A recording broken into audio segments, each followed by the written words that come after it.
Hello Yu-Gi-Oh players and welcome to Yu-Gi-Oh! Business Casual. I'm your host, the RJB0. So I am bored and alone on a Friday night, so I figure why not check out some new Yu-Gi-Oh cards.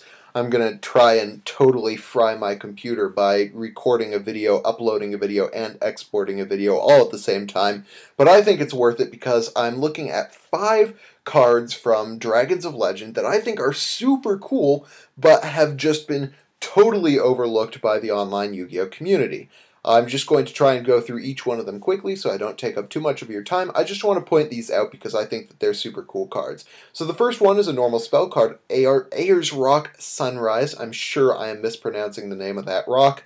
But whatever, normal spell card, target one beast-type monster in your graveyard, special summon that target, and if you do, all monsters your opponent currently controls lose 200 attack for each beast, plant, and winged beast-type monster currently in your graveyard. You can only activate one of them per turn. This card is super cool. It's like Monster Reborn Plus for decks that run beasts. So let's say that you are running a raccoon deck, and you have maybe a Fabled Unicorn in the graveyard, or I don't know if Kalantosa gets its effect if you special summon it not by a Beast Ward or a Beast Monster's effect. I'm fairly sure it does, so maybe you could summon a Kalantosa from your graveyard and then use its effect to destroy an opponent's card, and then your opponent's monsters lose attack. So if you summon the Fabled Unicorn, the scenario I was thinking of, that's super good because you put a Unicorn on the board, all of your opponent's monsters lose attack, so even if they had a big monster on the board, you now have a Unicorn that's bigger than all of their monsters, and you can use the Unicorn to block your opponent's moves, which I think is really cool. There are probably better uses for this card out there, and maybe those better uses haven't come into the game yet, but I think this is a potentially super good card for any deck that could run beast monsters in it. And I think that I am going to get at least a playset of this card and hold on to it because someday I think that this card is going to be very, very good. Let's move on to Carboneddon. Now this is a card that I'm sure I'm going to have a lot of people thinking, what the hell is he talking about when he says that this card is good? However, it is a level 3 Earth Dinosaur type monster. Its first effect isn't anything to talk about, really. It gains 1,000 if it's battling a fire monster, but more importantly, if it's in the graveyard, you can banish it to special summon a level 7 or lower dragon-type normal monster from your hand or deck in face-up defense position. So I'm thinking Dragon Rulers. So I'm experimenting with some Dragon Ruler variants that use Curry Bandit, and if I put this guy in the graveyard with Curry Bandit first turn, I'm thinking awesome, because I can put a Dragon Ruler on the board, and then I can use this guy to go for Flamvel Guard, and I get that +1 off the Flamvel Guard, I increase my Dragon count for free, and I get to go for a level 8 Synchro. I'm sure there are other uses for this card, and maybe he isn't as good as I think he is right off the bat. But you know, he's an interesting card to talk about since any card that can special summon monsters from the deck, especially since in this case it's for free, I think is pretty darn good. So let's move on to Blackwing, Steam the Cloaked. This is probably my favorite card coming out of Dragons of Legend. It's a level 3 Winged Beast Tuner, of course, dark. If this face-up card leaves the field, special summon 1 Steam token, which is a level 1 Wind, with 0 attack, 0 defense. If this card is in your graveyard, you contribute 1 monster to special summon this card from your graveyard. You can only use its effect once per duel, and if it's synchros, or if it's summoned this way, then you can only use it as synchro material with other Blackwing monsters. So if you're playing a Blackwing deck, this is amazing because it gives you extra synchro power. But it also has utility in other decks. Now the thing that makes this card really awesome is it creates its own fuel. So when you synchro with it, it special summons the token that you could just tribute in order to summon it from the graveyard, which is awesome. But furthermore, if you're playing in some kind of synchro-centric deck, this guy's super cool because he's a level 3 tuner that leaves a level 1 non-tuner behind in his wake. So if you're playing a synchro-centric deck, giving you that extra monster that you can synchro with later, especially if you make a synchro tuner with this guy, which we're going to get a couple of, I think, later in the game, then you can use him, you can use that extra token to get some more utility. Even if you're not playing a Blackwing deck, you can get extra utility out of his summon from the graveyard effect. You can use him to summon himself from the graveyard and go for an extra rank 3 play, or something of that sort. You can use him as tribute fodder for something else. There are just so many possibilities for this card. I absolutely love it, mostly because it creates its own fuel when you synchro summon with it, so he rewards you for using him as a tuner, which I think is awesome.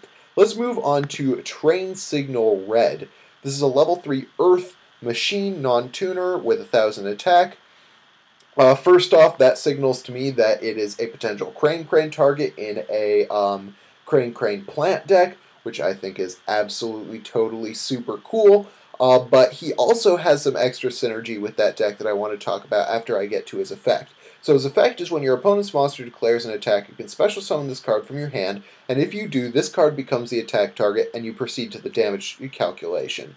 This card cannot be destroyed by battle.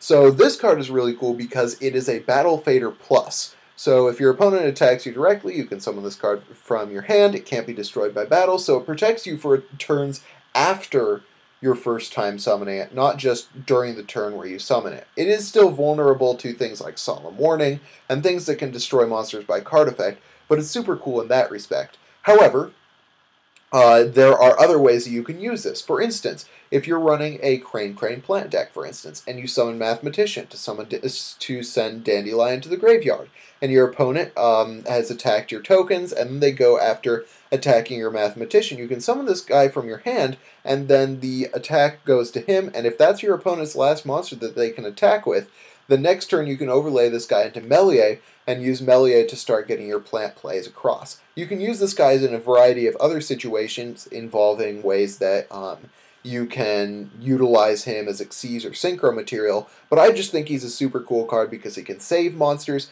and he can also act as a Battle Fader Plus to give you some extra utility off of his effect. And the final card I want to talk about is Rank Up Magic, Admiration of the Thousands. It's a normal spell card that allows you to target one or more Xyz monsters in each graveyard. So you have to use at least one from both players' graveyard. And they all have to be the same rank, and you special summon a CXyz or number C monster from your extra deck using those monsters as material. So you can use any number of monsters as long as you use at least one from each graveyard. So one of the things I like about this card is, at least in this format right now, you're seeing a lot of decks that do rank 4 Xyz summoning. So if your opponent has a rank 4 monster in your grave, and you have a rank 4 monster in your grave, now you have a number C or CXyz monster on the board that you can use that gets extra materials and is used with a one spell card summon. So you lose nothing out of that play because you get a 1-for-1 summoning that monster, and then you can get whatever awesome effect that monster comes with. So if I'm playing something like a Thunder Family deck against something like an Evil Swarm deck, this isn't a very likely scenario, this format, but if I have an Honor Arc in my grave and my opponent has an Ophion in their grave, then I can use those monsters to go for an Honor Dark and start dominating the game. I think this card has bad context in the coming format because you're not going to have nearly as many decks that are really focused on the same rank of Xyz monster and spamming those onto the board as you did in this previous format. However, it is a card to look out for. So those are some really interesting cards I saw out of Dragons of Legend that I think have been relatively overlooked. I hope you guys liked this video. If you did, hit that thumbs up button. If you didn't, let me know why in the comment section below. And of course, subscribe for more decks, discussion, analysis, and general Yu-Gi-Oh! Shenanigans. Meanwhile, thank you for watching Yu-Gi-Oh! And Business Casual. I am your host, the RJB0, and I gotta jet. See you guys.